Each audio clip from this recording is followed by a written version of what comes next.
America, we are back, baby. Welcome to another episode of America Unfiltered. We got a great show for you tonight, everyone. A lot of different stuff to talk about. We got a great show for you tonight. So please enjoy. Please remember to like and smash the follow button. Smash the subscribe button. Leave us 5 stars on Spotify if you enjoy. Remember to leave a comment as well. We'll be reading all the comments from yesterday's show at the end of the show today. Been responding to comments recently. People seem to enjoy it. And also, again, please remember to scan the QR code, get in our new Telegram channel. We'll be active in there. We'll be posting in there. We'll be talking about everything political, stuff that's happening around the world. I'll be giving my thoughts and opinions almost daily in there, giving updates on when my videos will release every day. Usually try and do it at 7 p.m., but sometimes I'm a little late, so if that ever happens, I'll be updating people in there as well. So again, please remember to join the Telegram channel, smash the follow, smash the subscribe button, smash the like button. Oh yeah, you guys know what to do. We're going to get right into the show today, though, guys. I do want to tell you what we're going to be talking about. We're going to be talking about this double standard that we've been talking about recently, that if you're just a normal American, not connected to the Israel lobby in any way, you can't threaten anybody, and that's how it should be. You should not be able to threaten people violently in America, no matter who you are. But the double standard comes when, if you're on the other side, if you are connected to the Israel lobby in some way, that you are able to threaten people, and there is little to no repercussions about it. We saw this with a great example when somebody threatened Laura Loomer, Josh Hammer, Seth Dillon, and they were somebody who was very anti-Israel, very anti-Jewish, and they got extradited to Florida, arrested, and they will be punished to the fullest extent. And then we saw the opposite side of that when American Jewish sniper Aaron Levitsky threatened Morgan Ariel multiple times in her DMs overnight, and his X account is still active, has not been punished by law enforcement to our knowledge. We know that the FBI is now looking into it finally after public pressure and public demand after a week of us speaking to them.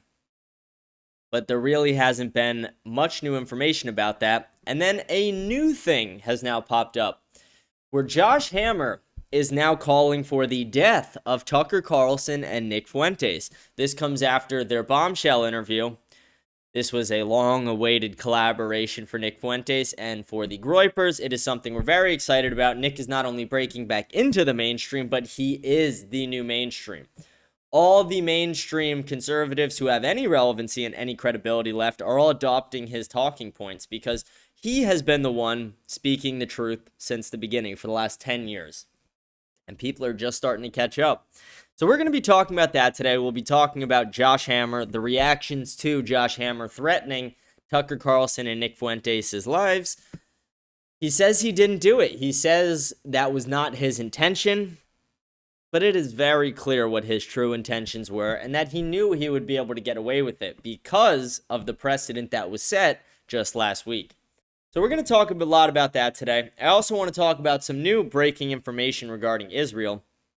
Israel made a secret deal with Google and with Amazon that if the United States were to ever put a gag order and to ever subpoena Israeli information within the United States, that they would be secretly notified. That Israel, the Israeli government, would secretly be notified through a secret payment system they set up. So we're going to go over all that today. There was a huge Guardian article written about it today. We'll dive into that. I also definitely want to talk about this J.D. Vance Turning Point USA event. Guys, we're doing it. We're doing it. The Groypers are back, baby. Oh, it's nice to see. It is nice to see J.D. Vance get up to the mic, and every question is, so what do you think about the replacement of our people in America? So what do you think about the Israel lobby? What do you think about Miriam Adelson giving Trump $100 million and then saying that she's Israel first? What do you think about Israel owning the United States? It's beautiful to see. The mass awakening, the great noticing. It is happening, fellas. It's happening, folks. We're here. We have finally got to the point in America where we can openly question the Israel lobby, and you don't have someone just screaming back at you, "You dirty anti-Semite, get at it. You're not welcome in this conservative movement anymore." Like, that's how they used to treat you. They used to ostracize you, just call you a dirty piece of shit anti-Semite, say you have no place in society, that they hope that your views go nowhere. But guess what? Our views are everywhere now. We are all over America, and it is the young men in this country who are standing up.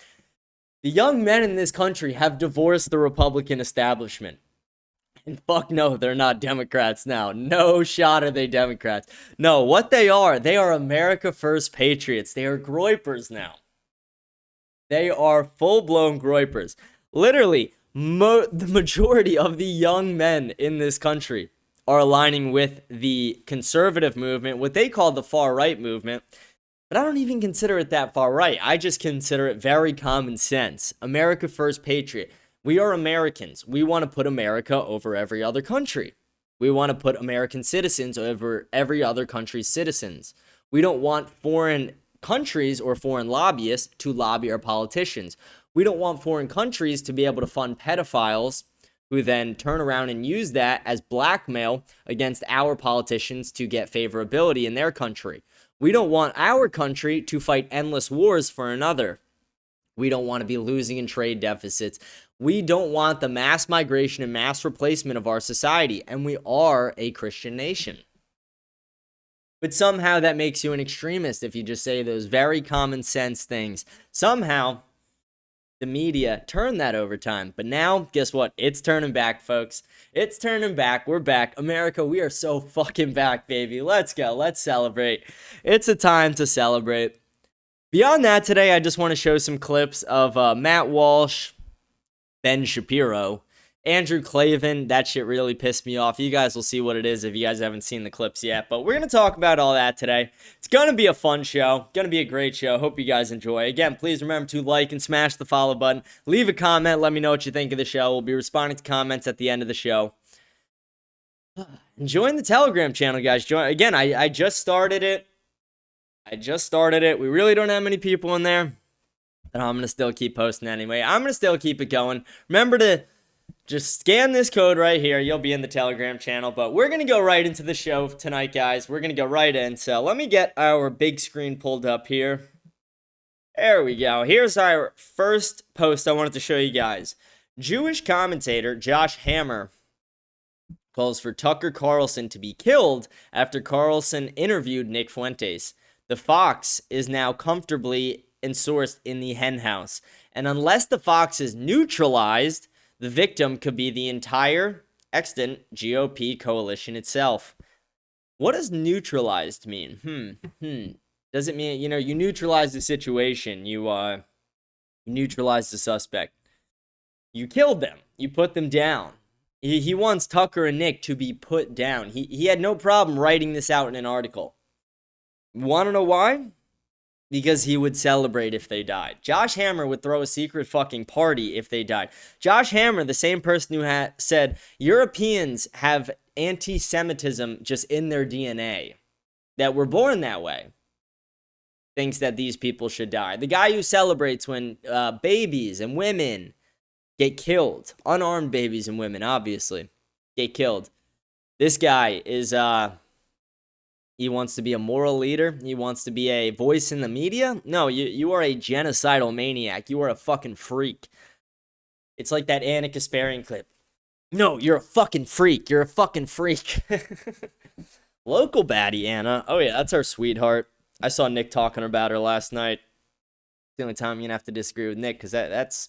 Anna's my bitch. Anna's... You could have Candace, Nick. Let me get Anna. Let me get my sweetheart. Let me get my baddie. Don't take her away from me, please. Please. But yeah, so Josh Hammer is calling for the murder of Nick and Tucker, and nobody's doing anything about it. Again, the same way Aaron Levitsky calls for the murder of Morgan Ariel and says he's going to do it. Piss on her grave. Nothing happens. Nothing's going to happen here as well. You want to know why? Like I said in the beginning, if you have certain connections, I wonder which ones. If you have certain connections, they will never hold you accountable for these things. Unless Josh Hammer pulled out a gun and shot Nick Fuentes, I don't think he'd ever be held accountable for threats he makes against Nick Fuentes' life. I really don't think it would happen. But he's going to continue doing shit like this. He's going to continue saying shit like this. He wants to silence people like Nick because he disagrees with them. Instead of debating Nick, he just wants to silence him completely. Really low IQ stuff. If you can't debate somebody, because you know you're going to lose, and your other choice is like, oh, let me just do what I can to run a hate campaign against this person, a smear campaign, and just silence them. No offense, you're a low IQ retard who doesn't even deserve a place in the media at all. You barely deserve a job. We're going to keep going. I want to show you guys more stuff about this. These are the tweets that Josh Hammer sent out. Jew hatred is inherent in the European DNA. Europe will never change. Jew hatred is inherent in its collective DNA. I am Jewish. Proudly, I advocate every single day of my life for the Jewish people and for the Jewish state of Israel. Oh, I thought you were an American. Thought you were American.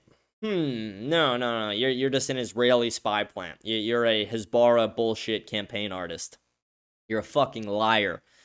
It looks like the merchant meme. Like, that literally is the merchant meme right there. That photo is the fucking... Myron did a clip about that on his show. I mean, that's the fucking merchant. That's literally the merchant meme. That face right there. Look at that. I mean, that's... Oh, but he goes, Nick Fuentes goes, Josh Hammer called for me and Tucker Carlson to be neutralized after our interview. Will the FBI investigate that comment? Hammer is a Jewish extremist who believes that white people are born with anti-Semitism in their DNA. This anti-white filth needs to be held accountable. Yeah, exactly. He hates white people. It's undisputable. He hates white people. He literally tweets it. It is inherent in our DNA, and he is such a proud Jew that he hates all white people because he thinks they're born that way. Anyone with European DNA is just born a super racist, anti-Semitical piece of shit, according to this guy. What a fucking asshole. He really should be arrested. This is an incitement of violence right here. And anyone who's saying it's not, where did you stand when they said 86-47? When James Comey and all the libs were tweeting that out, and they were like, oh my lord, this is incitement of violence against Trump. When you call someone to be neutralized, that's even like, 86 was like, it's a restaurant term for, dispose of, get rid of, we're out of it. But at the same time, it's an ex-mafia term that says, we're going to kill somebody.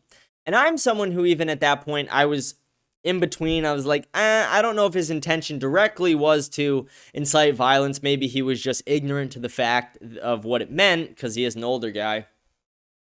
But at the same time, I understood the weight of it, and I understood the gravity of the situation, and that, attempts had been made on Trump's life in the past. Someone has made attempts on Nick's life in the past, and now this person is calling for them to do it again. And neutralize is such a even more vulgar and violent term than 86. To neutralize the suspect, to neutralize somebody, is to completely take them out. It is to stop them completely. And he's not talking about just silencing this person. Although, he would love to. If you gave Josh Hammer a button that said, take every one of Nick's social media channels, Rumble channel, Twitter channel, Telegram channels, back away, remove all the money from his bank account and make him homeless, Josh Hammer would... He would rape that button like Epstein raped a kid. I mean, it would just happen instant. Like, he would be like a fucking little autistic kid playing video games, just beating the shit out of you. Just beating the fuck out of you with his autistic strength and knowledge.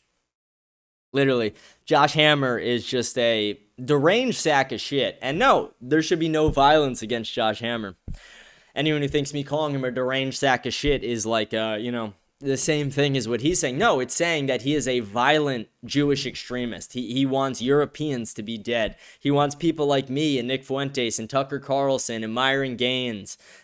He wants people who oppose the Israel lobby to be dead. He doesn't give a shit about Americans. He gives a shit about Israel. He makes it so fucking clear with every post he puts out. 9 out of 10 posts this guy sends out have nothing to do with America. Seriously, they all have to do with Israel. They all have to do with the Israel lobby and defending it. They all have to do with Benjamin Netanyahu and how he's the king of the fucking world to this guy. They all have to do with how Palestinians are inherently terrible for the world and they just need to be eradicated, according to him. Palestinian women and children are, similar to European immigrants in his mind. They're just born anti-Semitic and need to be killed from the start if Jews want a chance to have a good life, apparently.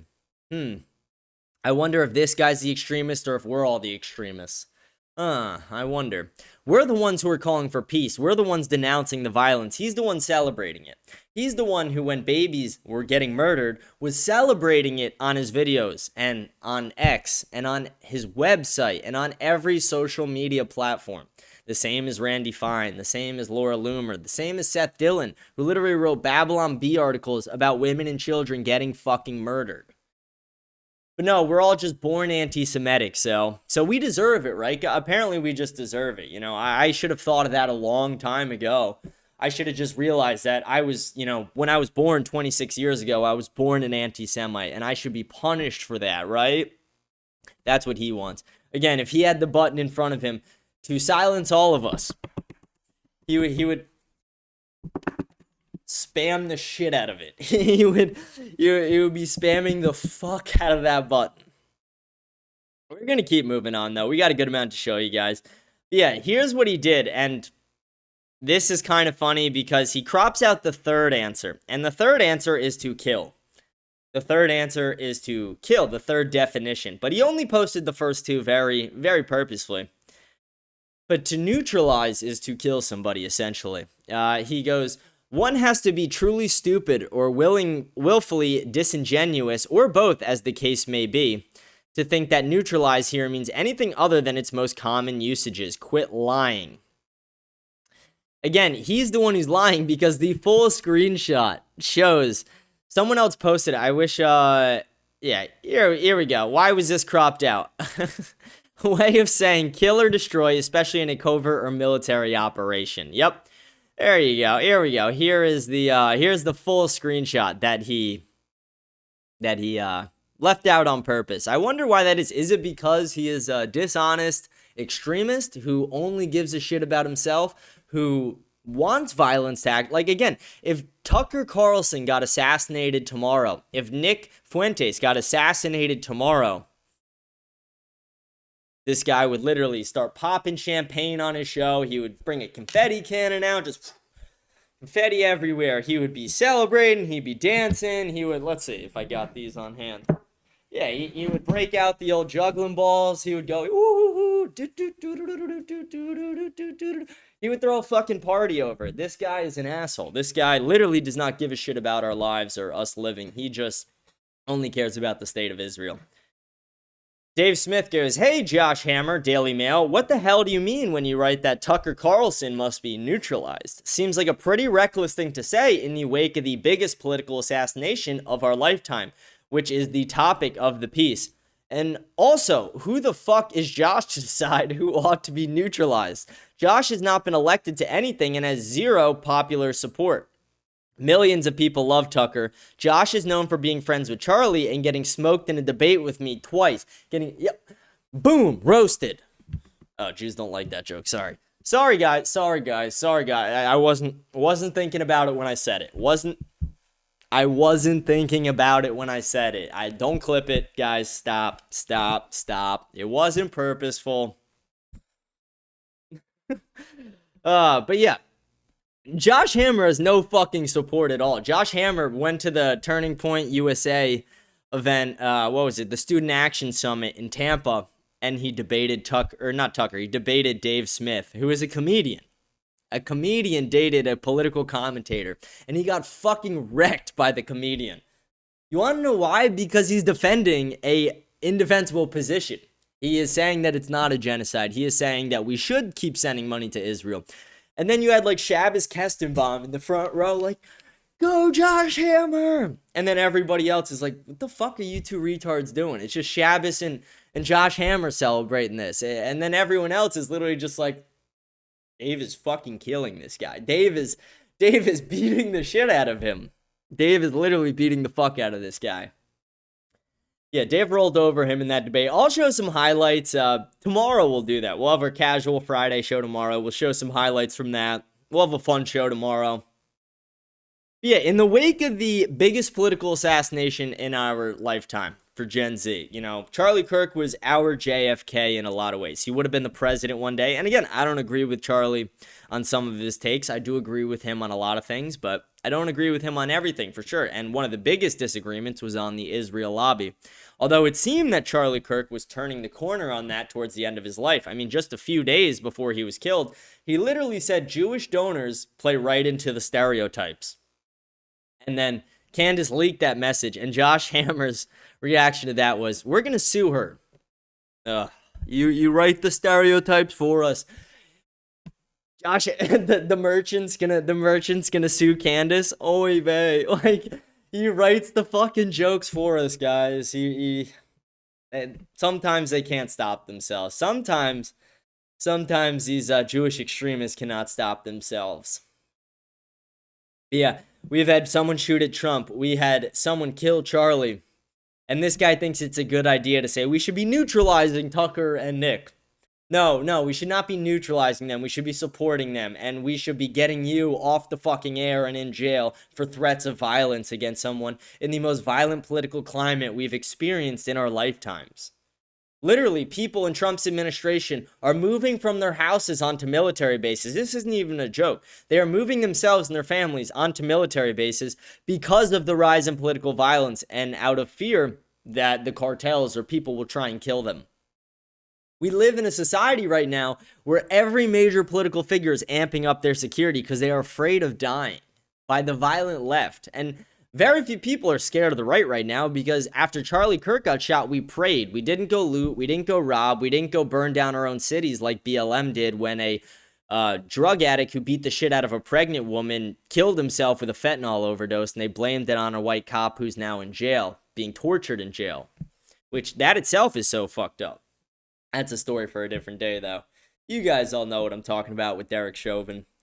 He was taught an approved police technique to put his knee on somebody's neck to restrain them. George Floyd was saying he couldn't breathe in the back of the car. They brought him out. They had to restrain him.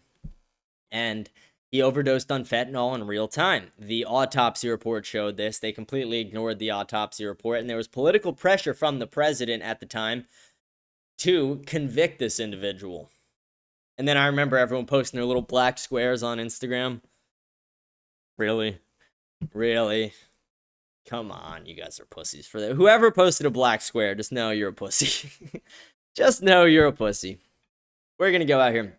Josh Hammer lashes out, claiming that anyone who supports Tucker Carlson is trying to burn it all down and destroy the existing right wing. We're going to watch this quick video of a clip of a Jewish extremist under the name of Josh Hammer. To me, that is what the Tucker wing is trying to do. They're not trying to kind of have an inclusive movement, right? They're not trying to kind of have a marketplace of ideas, kind of free for all conversation. That's what they would have you believe. That's actually not what they're interested in doing. They're trying to burn it all down. They're trying to destroy the current iteration of the American right, literally destroy it root and branch, and then build something new in its stead. To me, that is what the Tucker... He claims they're not in the world of the marketplace of different ideas, but who is the one who refuses to debate Nick? Does Nick refuse to debate you, or do you refuse to debate him? Do you refuse to talk to Tucker, or does Tucker refuse to talk to you? I forget. Because every time I see the same pattern, they always say, oh, Nick doesn't want to adjust his views. Nick doesn't want to speak about these things. But then instead of trying to debate him, they try and silence him because they know he would win in this debate. The same way Dave Smith, a comedian, not a political commentator, a comedian, beat the shit out of Josh Hammer in the debate on the SAS floor in Turning Point USA's Tampa event. This one from the Young Turks. I didn't even know who Josh Hammer was until he started giving orders to neutralize people. Dave, you're accidentally helping people's careers by destroying them in debates. They get known for getting their asses handed to them. Then they think they can cancel Tucker Carlson. Yeah, Dave Smith gave Josh Hammer any ounce of credibility. Not credibility, any ounce of fame that he has. Josh Hammer became a star for the Turning Point USA Jewish people. For anyone in Turning Point USA who aligned with the Israel lobby, Josh Hammer was their star. He was the one arguing, guys, it benefits the U.S. to allow a foreign nation to rape us. Guys, it benefits the U.S. to send money overseas. We're only $40 trillion in debt, guys. We can afford to send them money. Don't worry. We could send them $320 billion. We could fund all their wars and regime changes. It actually benefits the United States, was his argument. Like, no, you dumb bitch, it doesn't. Yeah, a fourth grader could learn that better than you fucking retard. The Young Turks are funny. That's a good joke that he makes. They're known for getting their asses handed to them. Oh, it's base. We're gonna watch a quick clip here. This is a clip from Nick Fuentes' show. Because, yeah, this is a point I was gonna make myself, but I was like, Nick said it too, so let's just let him make the point. But it's like, imagine if Nick said, or if I said, let's go neutralize Josh Hammer. And again, I'm not saying that. To be clear, for the Mossad agents watching my show, I'm not saying that, you fucking bitch.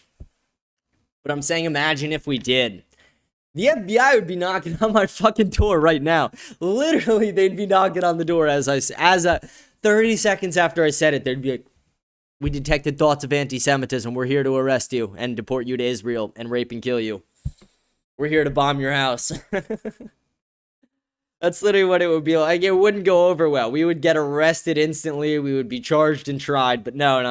A Jewish extremist does it. And it's fine because he's so fucking connected to the Israel lobby. They don't give a shit. They don't give a shit. We are a conquered nation. So I saw this article. He says Tucker and Nick Fuentes should be neutralized. Bring it on. Who's going to do it? You? Bring it on. You want to neutralize me? You know where to find me, Josh. Why don't you do it yourself? America first, bitch. They say neutralize us. Well, you know, they could neutralize us. I'm sure they could. I'm sure they got bombs inside the pagers. I'm sure they'd have a big laugh about that. Take out one Nick Fuentes, watch 1,000 more take my place, and they'll be 100 times more radical. Go ahead. It won't go the way you think. That's what happened when they killed Charlie Kirk. It's like, okay, you guys killed the moderate. You guys killed a moderate. You know who you left? You left us. The real no-nonsense people. The people who actually talk about facts. He says he wants to neutralize Tucker and Nick Fuentes. And of course, if I talked so recklessly about any of them, could you imagine the blowback? Could you imagine, God forbid, if I went on my show and said, Mark Levin needs to be neutralized? Could you imagine? I would be hunted by the FBI. And rightfully so. Think about the climate we're in. Think about the climate of political violence. Think about the climate, how intense and polarized and angry, how much tension there is in society. Rightfully so. If Zohran Mamdani, if AOC, if me, if Hassan Piker, if Tucker said Mark Levin, Josh Hammer got to be neutralized, could you imagine? The FBI would be knocking on our door in 30 seconds. Yep. But they get away with that like they get away with everything because there's no rules for them. The way they lie, like he did throughout this article, the way they defame, they're calling us Nazis. He's like Adolf, he's a Jew hater. The way they call for censorship, the way they call for violence, the way they gloat about death and destruction, nobody else would get away with this. How is it possible? Levin still has an audience with Donald Trump. And Josh Hammer is still on a syndicated radio show. It's time for these people to be canceled.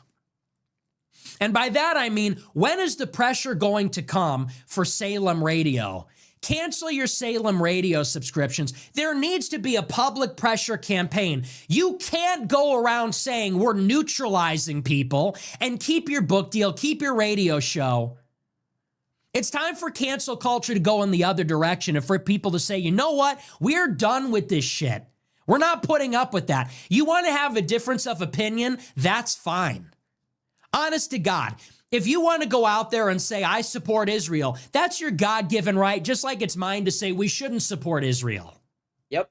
But these people have pushed it to the limit with the lies, the bullying, the intimidation, the threats of violence. It's not acceptable. Nobody needs that in this country. Americans are not going to be bullied by these whiny, high-pitched voice fucking nebbishes. We're not going to be bullied by them. You think I'm intimidated by that? Mark Levin, you think I'm intimidated by you? I'm Italian. We're not intimidated by you.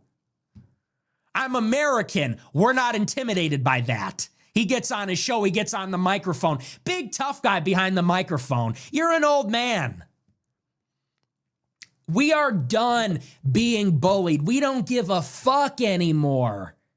That's what we all have. Whatever the differences, whatever different backgrounds we come from, Whether it's Tucker Carlson, Kanye West, Donald Trump, Charlie Kirk, Candace Owens, Alex Jones, Nick Fuentes, we're just done being bullied. You will not bully us anymore.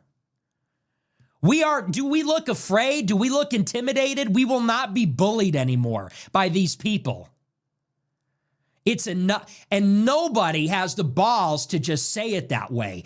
It is enough out of you. We are all sick of it. And I've seen nothing but that on my timeline for the past 48 hours. All of them. So bold. So audacious.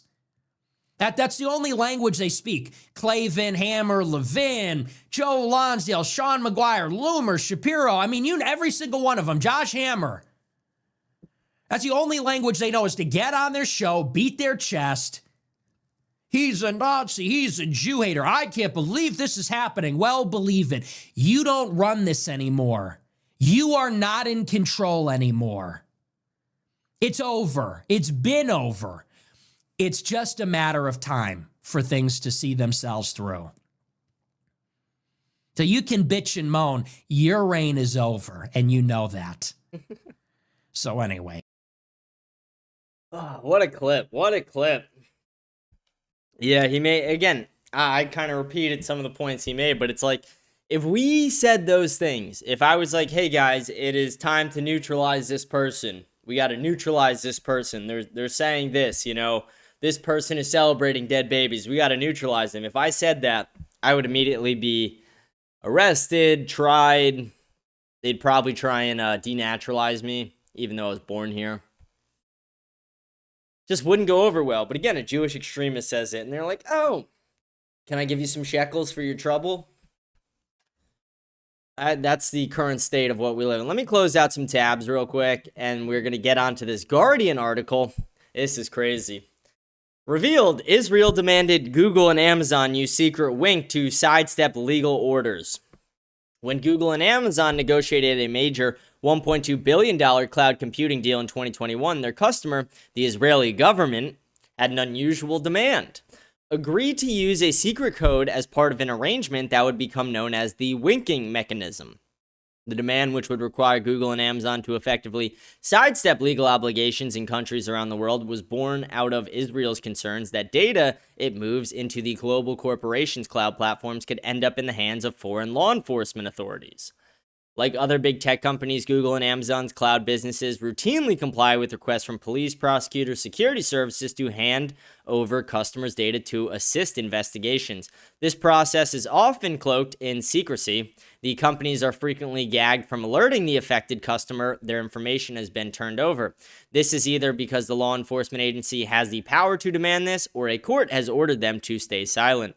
For Israel, losing control of its data to authorities overseas was a significant concern. So to deal with the threat, officials created a secret warning system.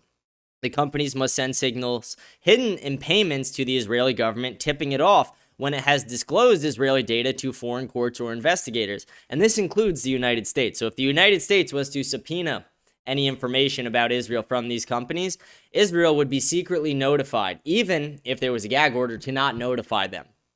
So even if the United States government said to a United States company, hey, you are not allowed to tip off the Israeli government that we are getting this information from you, we are doing it under a subpoena, a legal order, they still would comply with Israel, and that's the deal they made. To clinch the lucrative contract, Google and Amazon agreed to the so-called winking mechanism, according to the leaked documents seen by The Guardian as part of a joint investigation with Israeli-Palestinian publications and Hebrew language outlet Local Call. Based on the documents and descriptions of the contract by Israeli officials, the investigation reveals how the companies bowed to a series of stringent and unorthodox controls contained within the 2021 deal known as Project Nimbus. These strict controls include measures that prohibit the U.S. companies from restricting how an array of Israeli government agencies, security services, and military units use their cloud services. According to the deal's terms, the companies cannot suspend or withdraw Israel's access to its technology, even if it's found to have violated their terms of service. So, Again, for anyone who's like, Israel doesn't get special privileges, I've listed tons of them, like the foreign aid we give them, the military help we give them, but now they are literally getting special privileges from companies within the United States, and people are like, no, these companies don't have an affinity for the Israel lobby. Like, bitch, are you retarded, or are you just ignorant? Let's see. They were also concerned that the companies could be vulnerable to overseas legal action, particularly in cases relating to the use of technology in the military occupation of the West Bank and Gaza. So basically, let's see where it shows how they did this. It was somewhere down here. How the secret code works. Named after the towering cloud formations, the Nimbus contract, which runs for an initial 7 years with the possibility of an extension, is a flagship Israeli government initiative to store information from across the public sector and military in commercially owned data centers. Even though its data would be stored in Google and Amazon's newly built Israel-based data centers, Israeli officials feared the development in U.S. and European laws could create more direct routes for law enforcement agencies to obtain it via direct requests or court-issued subpoenas. Okay, so here we go. Here's where it explains how it works. According to the documents, the payments... where does it...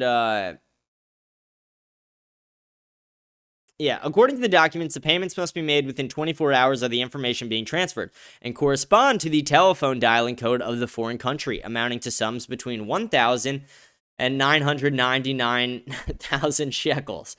Under the terms of the deal, the mechanism works like this. If either Google or Amazon provides information to authorities in the U.S. where the dialing code is +1, they are prevented from disclosing their cooperation. They must send the Israeli government 1,000 shekels. If, for example, the company receives a request for Israeli data from authorities in Italy, the dialing code is +39. They must send 3,900 shekels. So you guys basically understand this at this point, hopefully, if you have any IQ. Right now, there is a huge loophole that exists that shouldn't exist, that is there because a lot of people in America have this affinity for Israel. A lot of people in America put their Israeli status over their American status. Even people who aren't Israeli citizens, people who are just Jewish, they hold Israel as this beautiful, beautiful place that cannot be touched, and then they shit all over America. They don't actually give a shit about America, because if they did, they would put America first. But no, they put Israel first.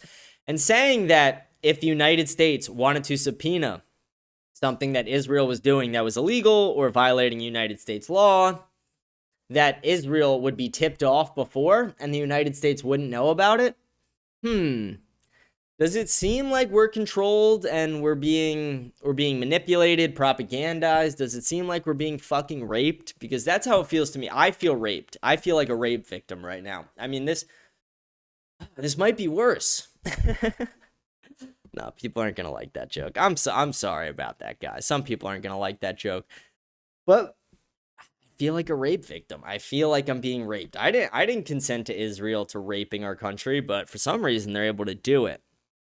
But yeah, this is a huge, huge problem. Israeli officials appear to have acknowledged this. Documents suggest their demands about how Google and Amazon respond to a U.S.-issued order might collide with the U.S. law, they noted, and the companies would have to make a choice between violating the contract or violating their legal obligations. Neither Google nor Amazon responded to the Guardian's questions about whether they used the secret code since the Nimbus contract came into effect. We have a rigorous global process for responding to lawful and binding orders for requests related to customer data, Amazon spokesperson said. We do not have any process in place to circumvent our confidentiality obligations on lawfully binding orders. Google declined to comment on which of Israel's stringent demands it had accepted in the completed Nimbus deal, but said it was false to imply that we somehow were involved in illegal activity, which is absurd. We all know Google is heavily tied to the Israel lobby. I mean, look at their founders. Who are they? Do I have to pull up the tweet again where I tweeted out the chart I made that shows how every major media company and most of the internet companies are tied to the Israel lobby through either Zionists or Israeli citizens?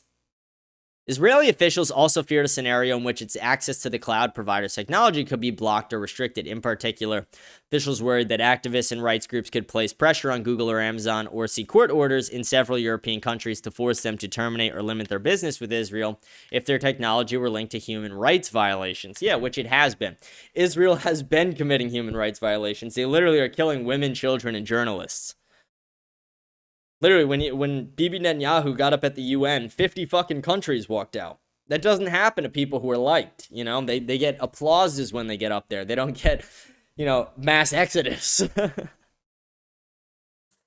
Oh, these people sometimes suck. And it's crazy. It's like they're worried about the Europeans getting it. Because guess why? The Europeans, it's in their DNA, guys. Like Josh Hammer said, it's in our DNA.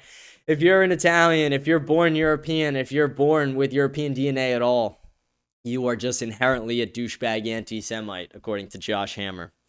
We're going to keep going. I want to show you guys some stuff from the Turning Point USA event. We're going to keep moving on. This was interesting. Again, America, we're back, baby. We did it. We did it. We're here. We're here. Again, we didn't accomplish it yet, but we're on the right track, fellas. We're on the right track, fellas. This is a video, and I have a bunch of videos from JD Vance at Turning Point USA's event, where he was getting hounded on Israel, on Trump's loyalty, where the loyalty stands to which countries.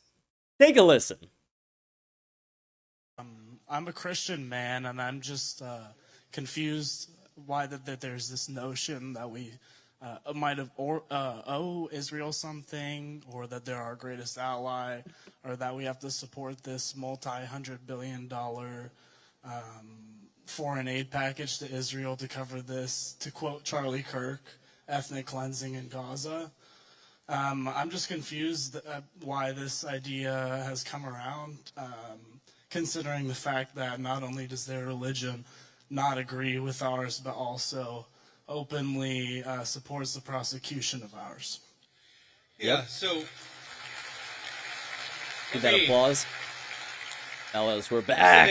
A few things about this. First of all, when the President of the United States says America first, that means that he pursues the interests of Americans first. That is our entire foreign policy. And that doesn't mean that you're not going to have alliances, that you're not going to work with other countries from time to time. And that is what the president believes, is that Israel, sometimes they have similar interests to the United States, and we're going to work with them in that case. Sometimes they don't have similar interests to the United States. And this example, the most recent Gaza peace plan that all of us have been working on very hard for the past few weeks, the president of the United States could only get that peace deal done by actually being willing to apply leverage to the state of Israel. So when people say that Israel is somehow manipulating or controlling the president of the United States, they're not controlling this president of the United States, which is one of the reasons why we've been able to have some of the success that we've had in the Middle East. Now, you ask about, sort of Jews disagreeing with Christians on certain religious ideas. Yeah, absolutely. It's one of the realities is that Jews do not believe that Jesus Christ is the Messiah. Obviously, Christians do believe that. There are some significant theological disagreements between Christians and Jews. My attitude is, let's have those conversations. Let's have those disagreements when we have them. But if there are shared areas of interest, we ought to be willing to do that too. For example, one thing I really, really care about is the preservation of the Church of the Holy Sepulchre in Jerusalem. Christians believe that that is the site where Jesus Christ was crucified, and also that his tomb is right there as well. My attitude is, if we can work with our friends in Israel to make sure that Christians have safe access to that site, that's an obvious area of common interest. I am fine with that. What I'm not okay with is any country coming before the interests of American citizens, and it is important for all of us, assuming we're American citizens, to put the interest of our own country first. That's what we're going to do. That's what we try to do every single day, I promise you. Thank you. Yeah, they try and do it every single day. When they bombed Iran, that was America first. When they buried the Epstein files, that was America first. When they sent over $12 billion, I think it's maybe $16 billion to Israel this year, that was America first. When they sent 16 more billion just a couple years ago, that was super America first, right, guys? No. Donald Trump is super America first. He's not controlled by Israel. He's just controlled by Miriam Adelson, a rich American Jew who puts Israel over America. Guys, don't get that confused, guys. Guys, don't get that confused. Classic politician answer by JD sidesteps the entire thing. He acts like Israel's actually our ally, but our ally wouldn't fuck us as hard as Israel has. Here's another question about Mira Matelson. Here we go. Israel, sometimes they have similar interests to the United States, and we're going to work with them in that case. Sometimes they don't have similar interests to the United States. And this example, the most recent Gaza peace plan that all of us have been working on very hard for the past few weeks, the President of the United States could only get that peace deal done. It's got part of the last video in it. You ask about, sort of Jews disagreeing with Christians on certain religious ideas. Yeah, absolutely. It's one of the realities is that Jews do not believe that in Jerusalem. Christians believe that that is the site where Jesus Christ was crucified. Where's the Mira Matelson part? That his tomb is what I'm not okay with is any country coming before the interests of American citizens and make sure that's an obvious country first. That's Am I retarded? Between Christians. One of the realities.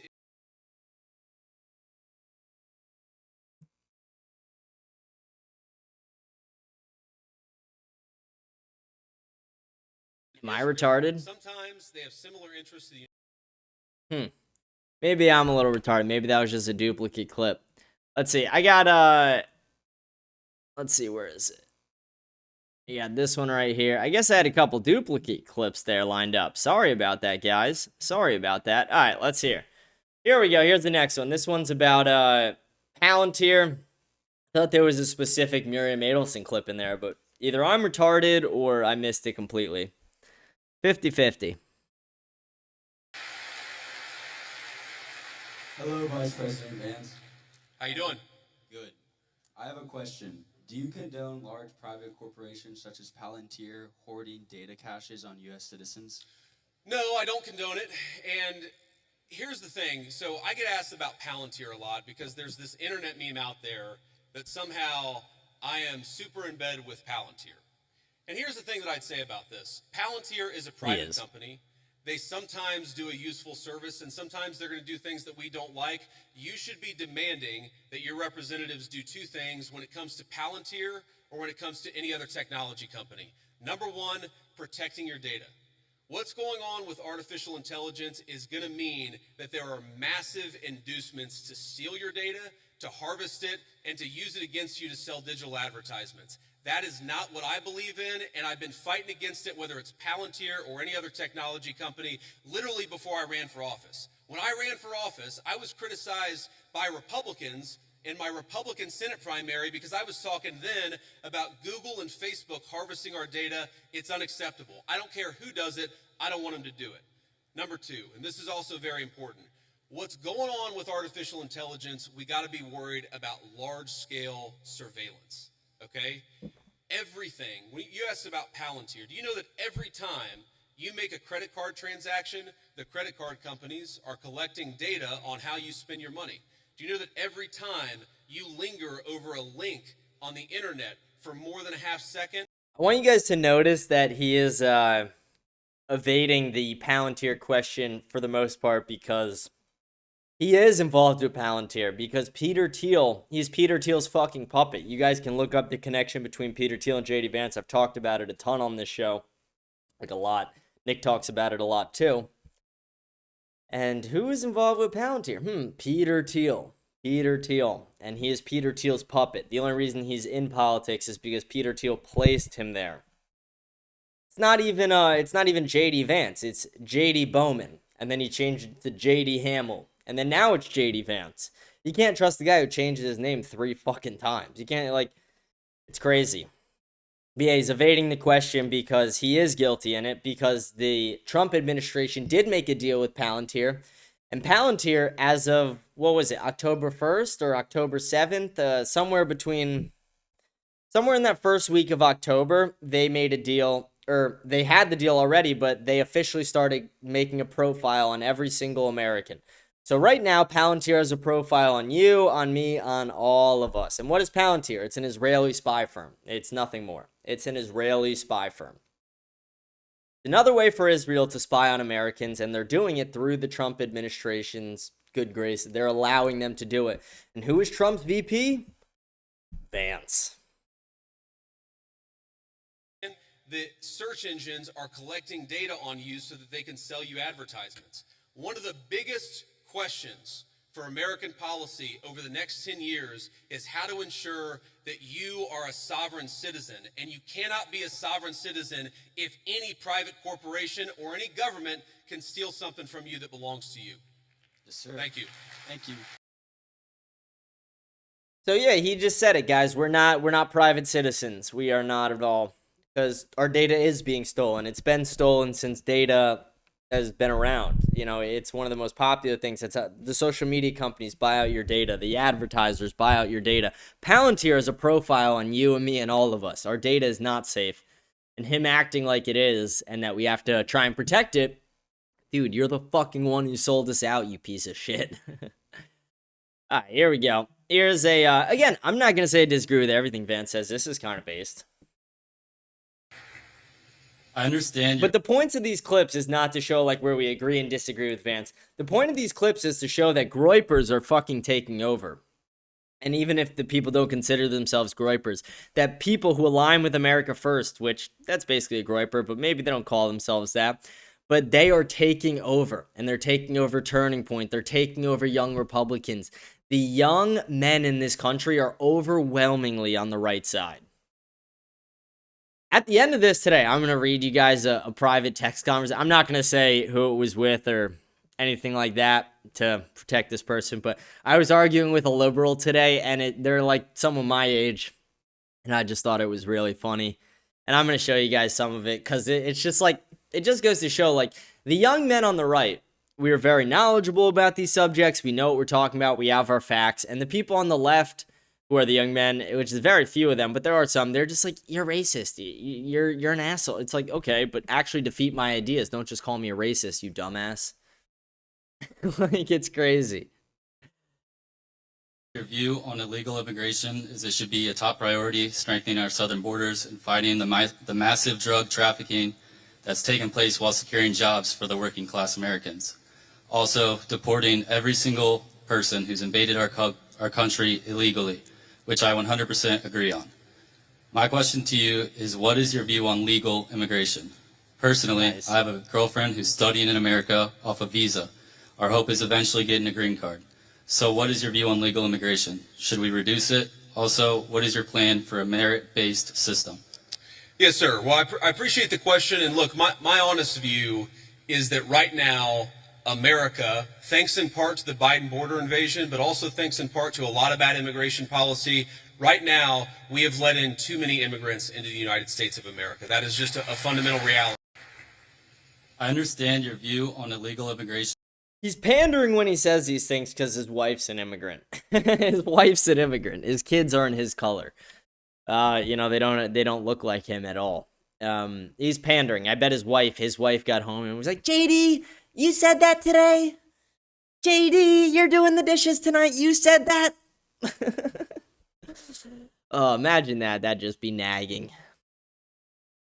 Here we go. We got another one. We got a few more clips of the Turning Point USA thing, and then we'll go into these Daily Wire clips of Matt Walsh, Ben Shapiro, Clavin, Michael Knowles, all these guys. Okay. So here's something that I want conservatives, I want every conservative to remember. It's an important part of my entire political philosophy is we cannot be afraid to do something because the left might do it in the future. The left is already going to do it regardless of whether we do it. That is the takeaway of the last 40 years. And in particular, if you look at what we're doing, if Joe Biden wanted to deploy the national, okay, so here's. Yeah, when they deployed the National Guard to enforce COVID restrictions, you didn't see the pushback like you see with Trump doing it about illegal immigrants, and the people were violently attacking ICE agents. But yeah, that's another double standard for another day. Let's keep moving on. This is an interview J.D. Vance did. I say this shit all the time. So again, I do agree with some stuff JD Vance says. I just can't support him because of his connections to Peter Thiel, his affinity for the Israel lobby, even though he claims he doesn't have it. It is clear he is pandering, not actually truly America first in every way. It doesn't mean we can't agree with some things he says, though, you know? Who's out of the house is actually evicted from the house because there are people who are going to pay more for rent. And then what happens is 20 people move into. His face is fat as shit.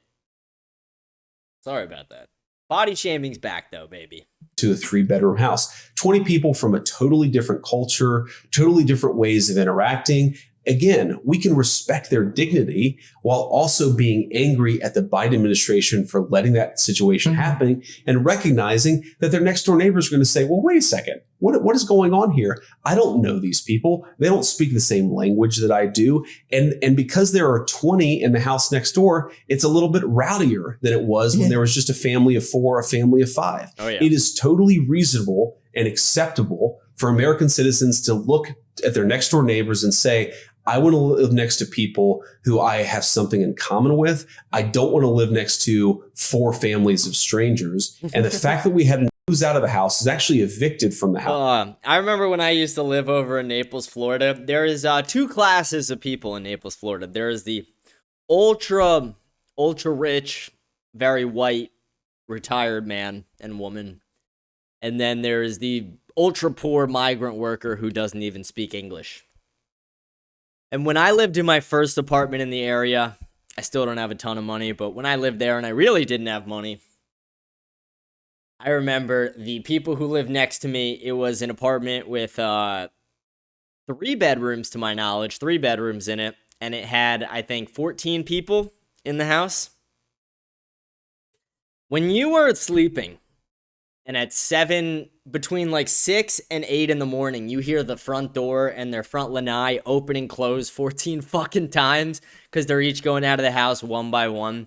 That's enough to get you to be like, get these people the fuck out of my country. That right there is enough to set you over the edge and be like, get them the fuck out. Get them, I don't fucking care. Denaturalize, like, get them the fuck out. I can't sleep.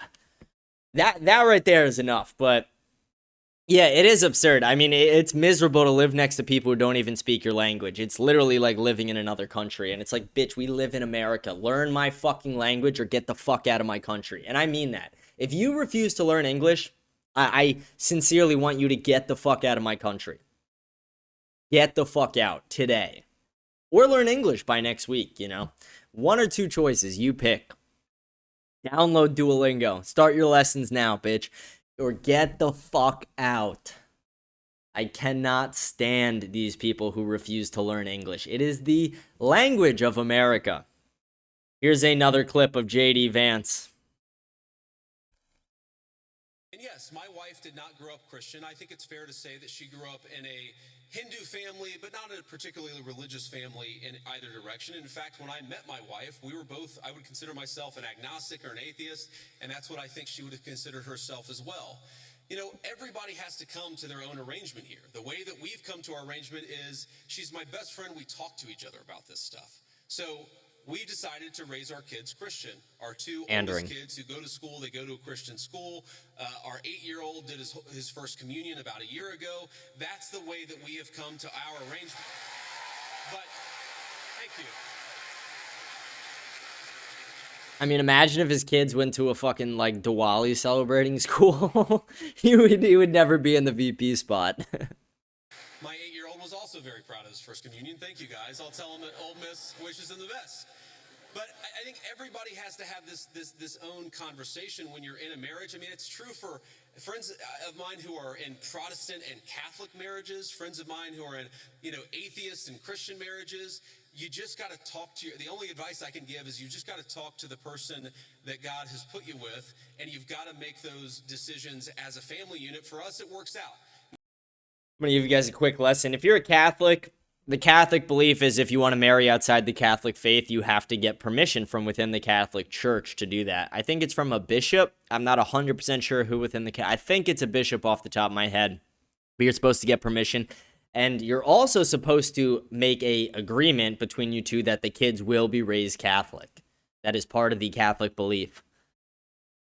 So yeah, him saying this is not only a little bit of pandering, because again, he's trying to pitch to people like me, Nick Fuentes, and his audience, because he realizes how much motion Nick actually has. But at the same time, it's like when he's like, oh, me and my wife have this discussion about this. It's like, no, that's the Catholic fucking order. And you're not even saying it in the correct way. You're acting like she had a decision in this. Like, first of all, you're the man of the house.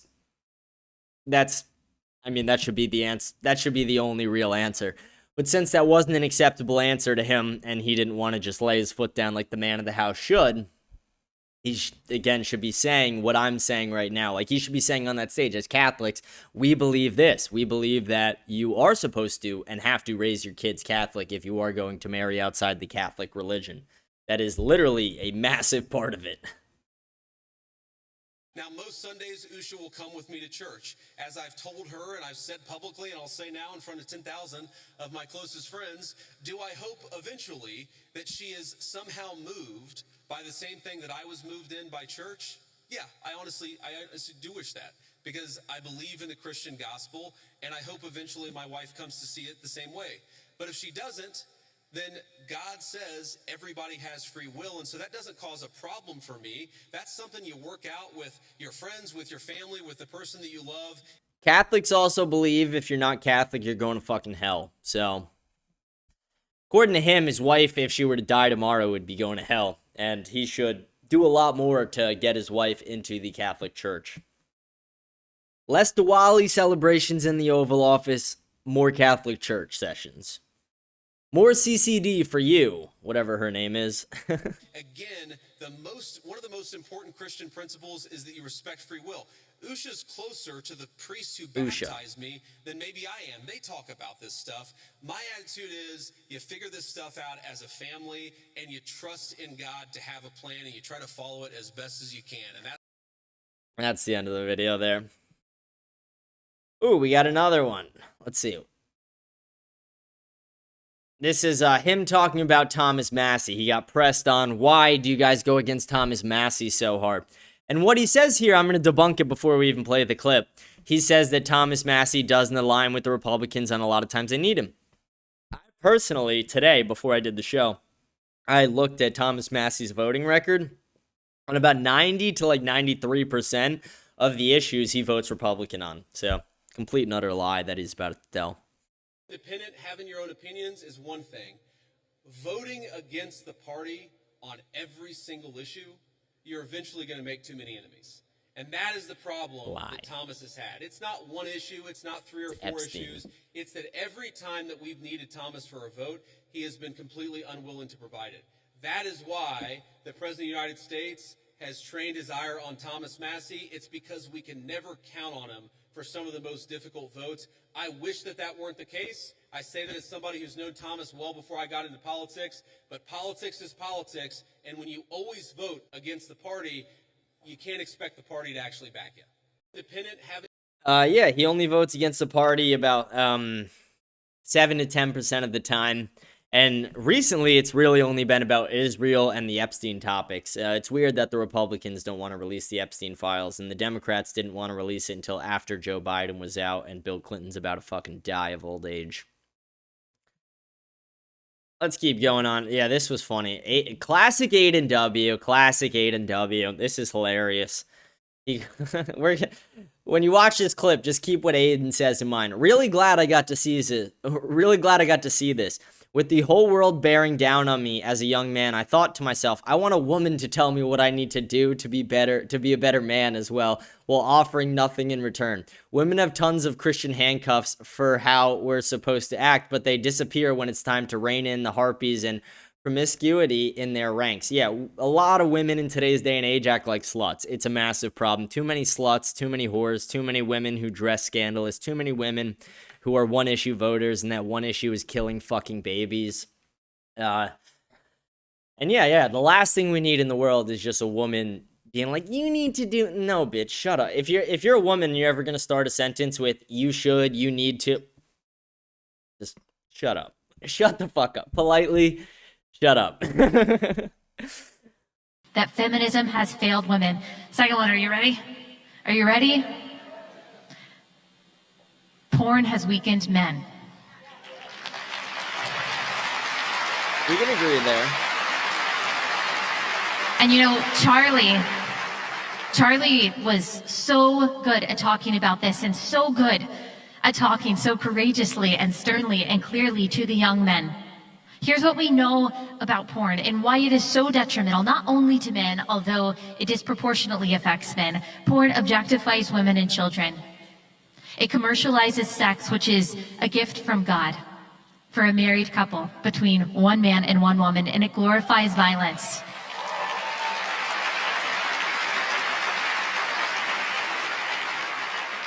It creates addiction and shame. It destroys marriages. It ruins your perception of other people. It is the legal loophole for sex trafficking. It is evil in every way, and it will destroy your life. And this is what I would want to say to men, and I hope that you hear it from strong men in your life, that men, we need you. And we need your masculinity, and we need your strength, and we need your boldness, and we need your courage, and we need those things to be harnessed for good. We need you to be solid pastors. We need you to be strong leaders. We need your voice. We need you to bravely stand up for the most vulnerable, to stand up for women and children and for the unborn, to raise a respectful ruckus for the things that matter. We need really strong men, and porn makes you weak.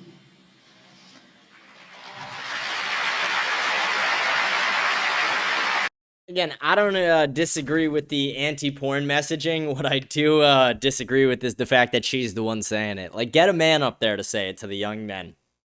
Seriously, get like David Goggins yelling in these people's fucking faces. Get a man up there to tell them why porn is bad. Don't bring some girl up who is, you know, now LARPing as a Christian after years of just dressing scandalous when that was the cool thing.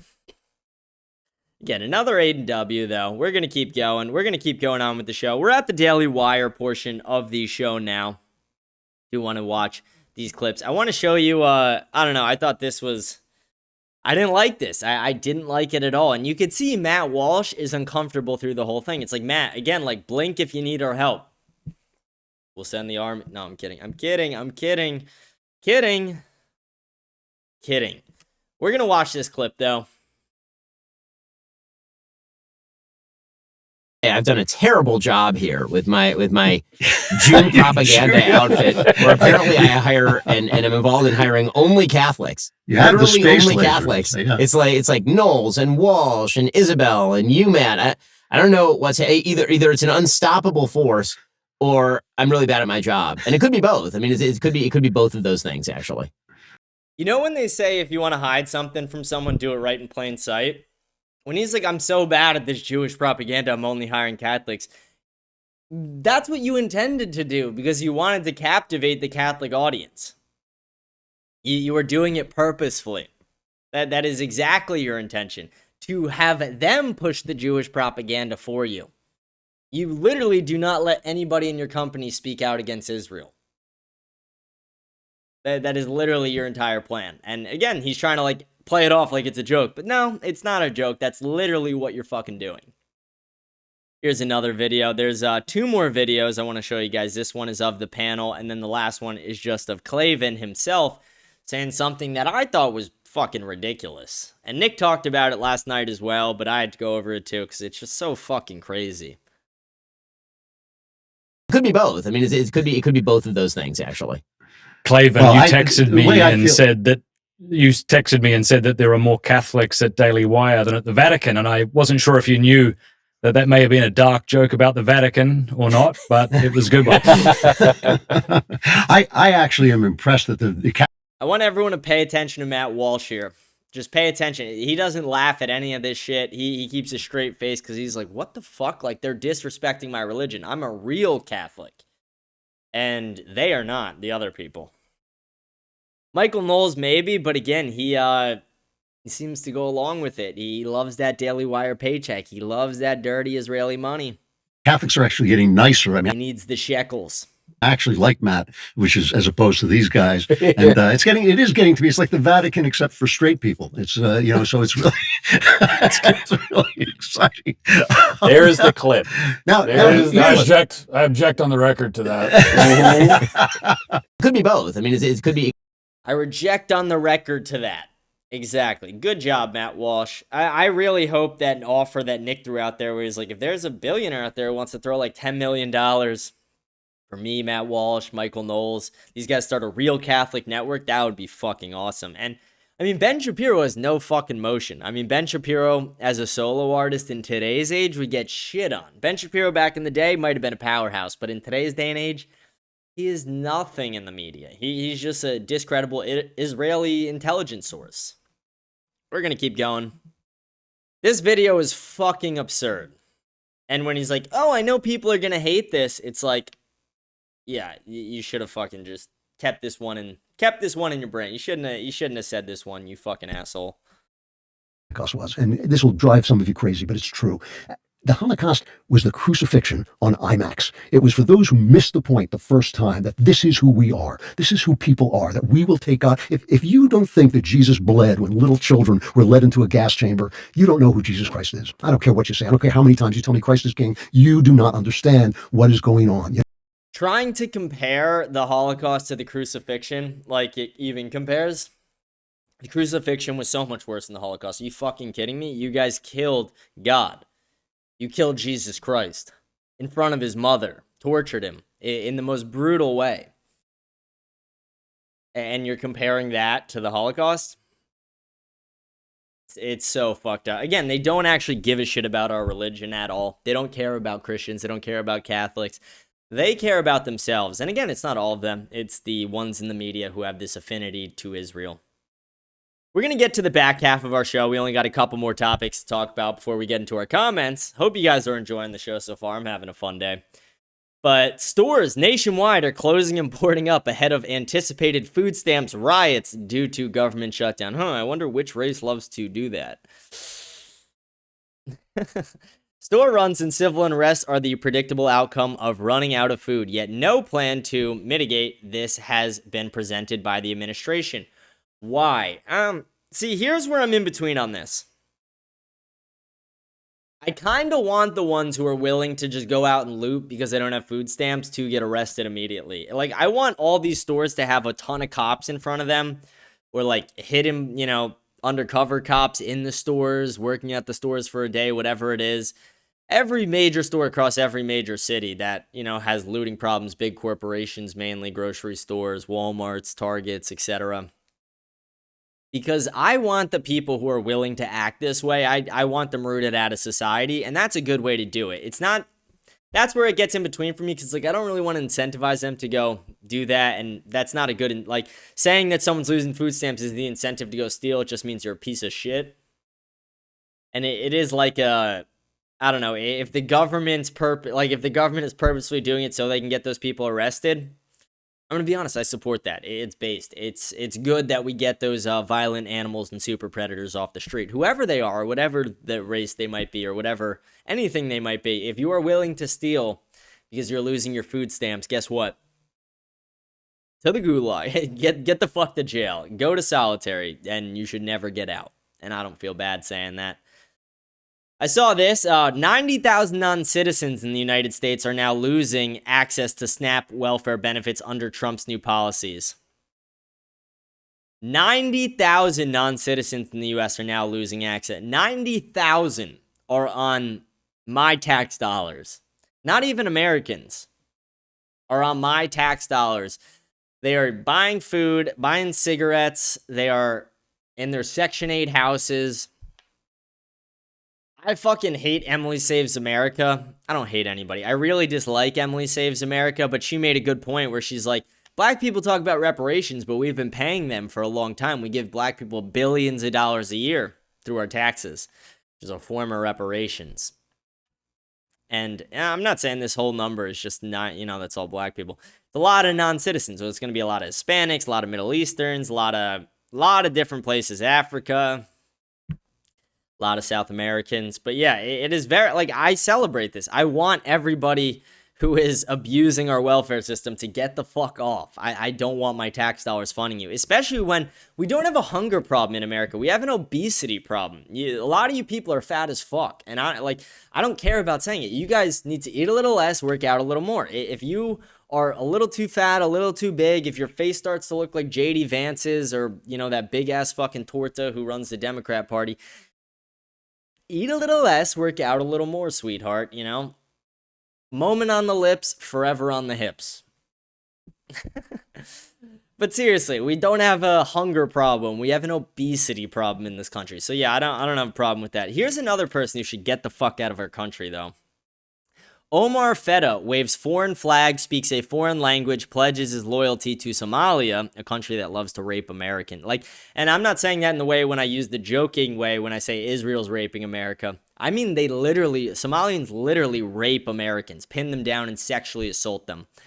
Tell Somalians to elect him. This is a rally in Minnesota, though. Watch this quick video.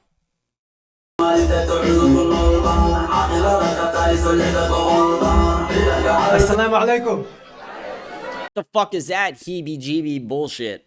Assalamu alaikum. Somalia. Somalia. This is America. Hiran State. Mawisle. Get out of my country. Mawisle. Get out of my country. Hadda illa November 4. I need your vote. I need you to fucking get the fuck out of my country. I need you. It's like that, Hadan Udkina, hello. We're gonna win. Fucking disgusting. It's like that Uncle Sam poster where it's like, I need you, or we want you. It's like, I want you to get the fuck out of my country. Should I make a shirt that just me pointing? I want you to get the fuck out of my country. Should I make that shirt? This is the girl who had her life threatened by Aaron Levitsky, the Jewish sniper who has still yet to be prosecuted. And this is a crazy video I'm going to show you guys. Crazy video. It seems like the First Amendment is under attack. It really is under attack. And this woman is getting pissed about it because, you know, a Jewish individual threatens to kill her. Nothing happens. But these people, these cops, show up to a Texas man's house over just anti-Israel posts. We're going to watch this. We're not going to watch the whole thing. I'm going to show you guys the very beginning, and then I'll skip ahead. You guys will see why. You got doorbell camera right there. Yeah. Ring camera footage. The dog, the Rottweiler. Oh, there's a dog in there? Yeah, Rottweiler. Hey!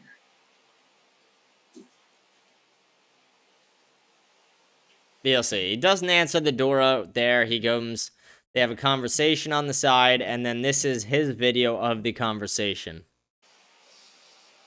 Try that again. We're here because of the comments you made online about the Jewish community. Are you So what? No, I'm saying, are you... I have a freedom of speech, dude. Yeah, no, we get that. We get that. We just we gotta make sure that you're not. Do you have a warrant? No. No, that's why we're. Okay, you see that sign? Yeah. See how it says no soliciting? What you're doing is Fuck basically out. soliciting. You understand that, right? Yep. Yeah. It means you're not welcomed here. Okay. Okay. Bye. Okay. Stay off the lawn, please.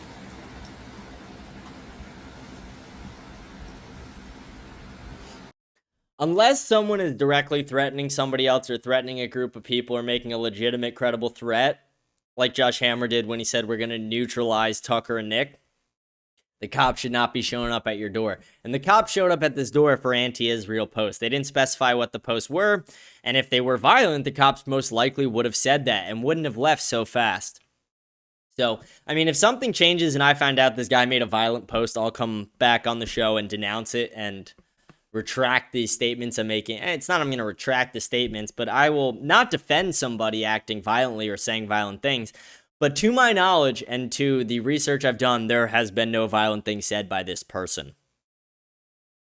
We're going to keep going. I thought this was crazy. A Dallas principal allegedly held a meeting with only black students to tell them they were the reason we're not an A school. Dallas principal removed after calling meeting with only black students about their grades. You guys are the reason we're not an A school.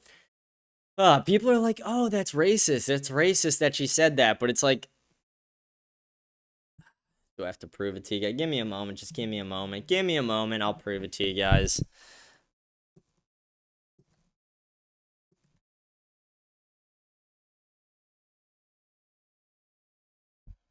Here we go. Reading proficiency is a significant challenge for many students in Chicago public schools, including black children with overall proficiency rates below 31% in a 2024 assessment. Yeah, I mean, again, like, why are they fucking surprised that?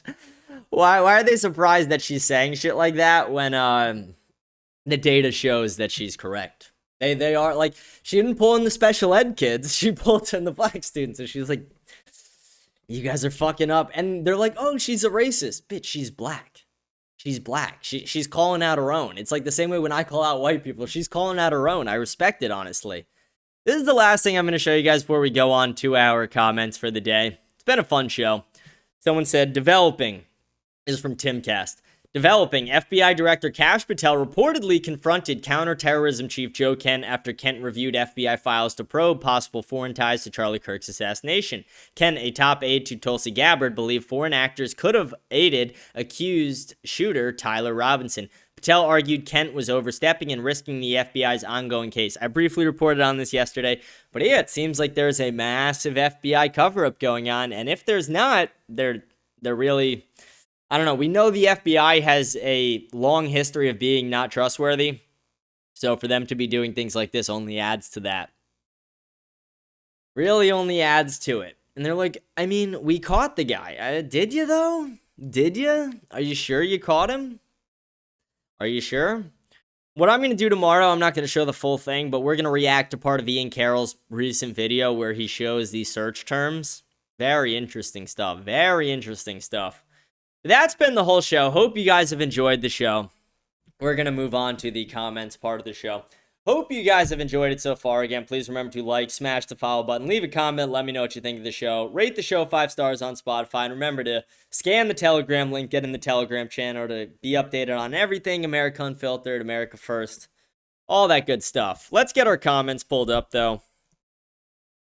Give me one moment.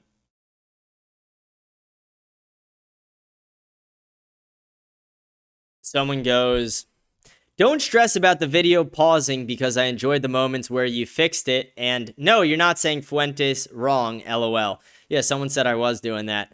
About 3 months ago, I tried to watch Nick's live, and man, I was just too sensitive. But this video you made has made me fully love him.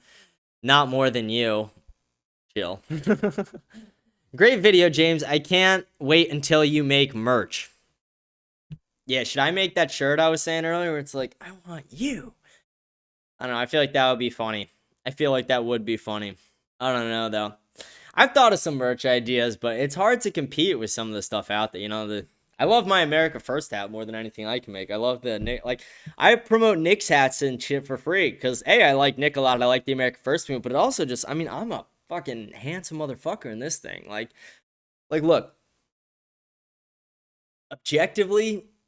7.5 out of 10. Objectively, like a 9.2. Like, what's up? What's up, bitch? How you doing? How you doing? How you doing, sweetheart? How you doing, sweetheart? Look at that. I mean, I'm a sexy motherfucker in this thing, right? I appreciate your comment. Appreciate you always tuning in. Appreciate it very much. Someone said, personally, the reason I don't have kids is because I feel completely powerless against the government. I feel like I am under a foreign occupation and have just a little tribe, which is my friends. But it is completely demoralizing to have these democratic institutions to rule over me. If shit hits the fan and my government collapses, I would want to have kids. And perhaps we'll be lucky and it will happen since there is a lot of chaos. Dude, you could just go have kids. Again, just go to I don't know, go to a church, go find a woman, go, like, it's not, like, crazy hard, like, unless you're, like, really ugly or weird, it's not that hard to, like, go get in a relationship, and I'm not urging everyone to just go do it, again, like, put yourself first, put Christ first, have good intentions, and don't rush into anything. You know, a lot of women are gonna fuck you over, they're gonna use your kids against you as pawns, they're gonna, you know, rob every fucking penny you've ever had. I don't know. I feel like that's a little bit too black pilly for me. I'm more of a red pill guy than a black pill guy. I appreciate your comment. Appreciate you tuning in. Someone said, Dear James, thank you so much for the unfiltered news you bring to us and for bringing us Nick. I respect the shit out of what you stand for and what you believe in. My prayers go out to you. Stay safe, bro. FYI, I am Muslim, I am Islam, and I only wish you had a little more respect for that. Come on, dude. Like, your prophet Muhammad literally raped a kid, and that's not, like, I mean, it says it in your book, yeah, the Quran. So yeah, I don't know. I mean, like, why does Iraq have an age of consent to 9? Is it because Muhammad fucked a girl at 9, and that's when it was declared okay to take a woman's virginity?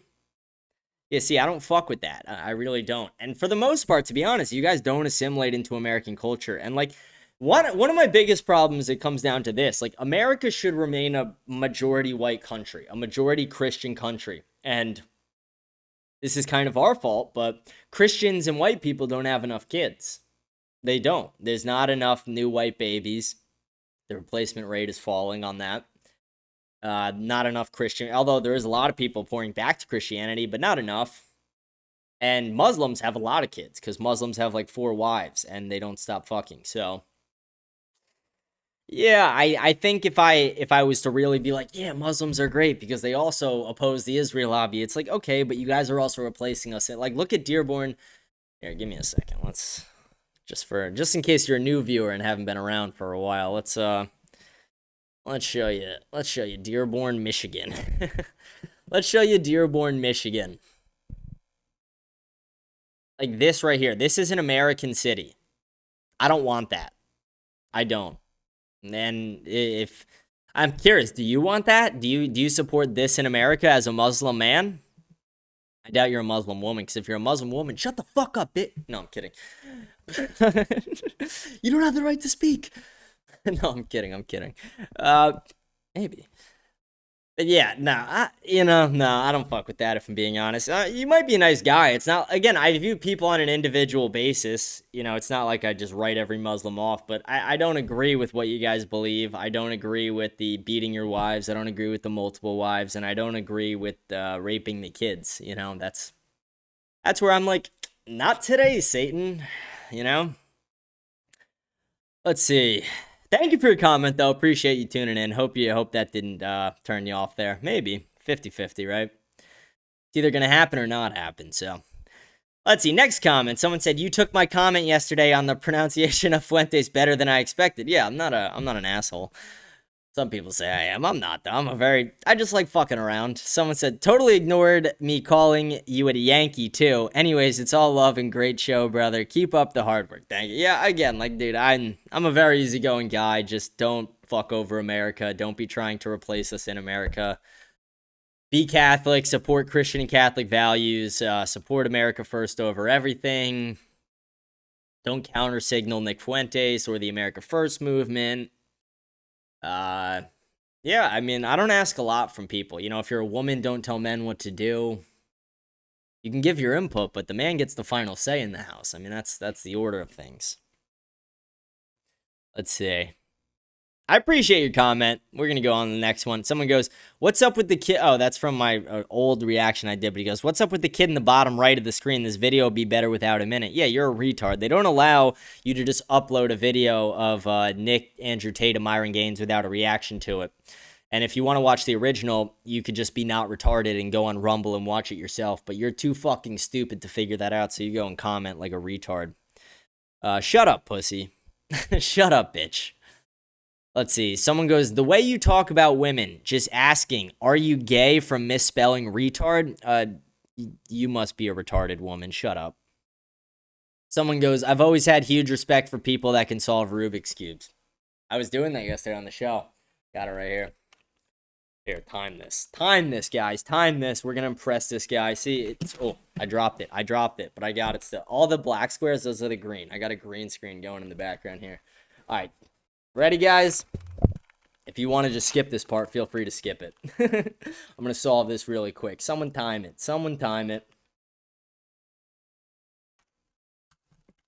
Let's see. I'm glad someone noticed that. I was having fun doing that. It's nothing crazy. It's not the greatest skill in the world, but it just shows you have a base level of intelligence at least, right? No, I'm going to go way faster. I'm going slow right now. I'm speaking. The key is, like, you gotta, you don't try and solve each individual side as its own. You gotta follow, like, an algorithm a little bit. I like to get the white side first, and then, you get those T's. You could see, like, there's a T. every one, and then you got to fill up the spaces on the sides. To do that, it just takes a little bit of a maneuver. We're gonna boom, boom, boom, boom, boom, boom, boom, boom. And you bring that, where is it? Right there. Oh, I'm retarded. I did that one wrong, but we got it. We got it fixed now. There we go.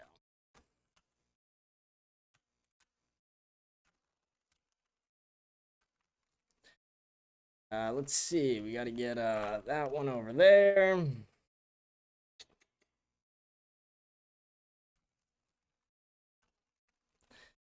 Got to get that piece over there.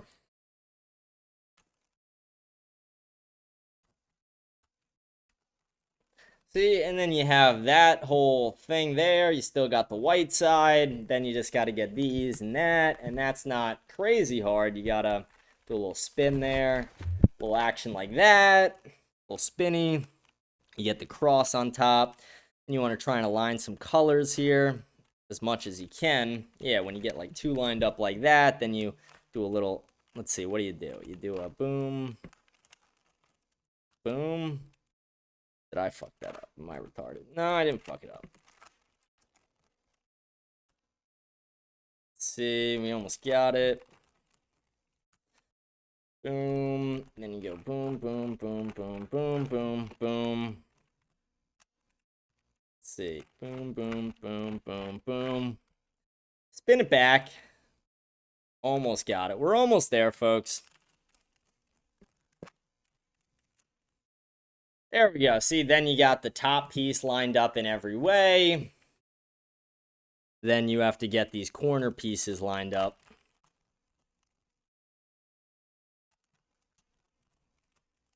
See, I'm giving you guys like a little Rubik's Cube tutorial. And then see, we got almost all of it. And then we just got to get, there's two little pieces right there. You flip it back around.